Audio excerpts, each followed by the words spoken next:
fellow Kenyans, we gather here today on this Mashujaa Heroes Day to remember, reflect, and consider where our country has come from. Your Excellency, Sir, as you continue to lead us in this reflection, we continue to remember the many people who have sacrificed their time, their lives, and their comfort for our freedom. And even at this time, as we continue to mourn the departure of our former Prime Minister,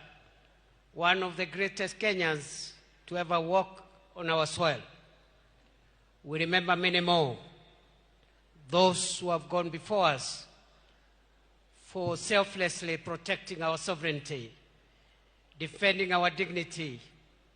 and emancipating the black person from colonial domination, for expanding our political rights and freedom, and expanding and perfecting our democracy. What remains is now to strengthen the foundations of our country, perfect the economic well-being of the people of our country, and as you lead us, Your Excellency, the future of Kenya looks certainly good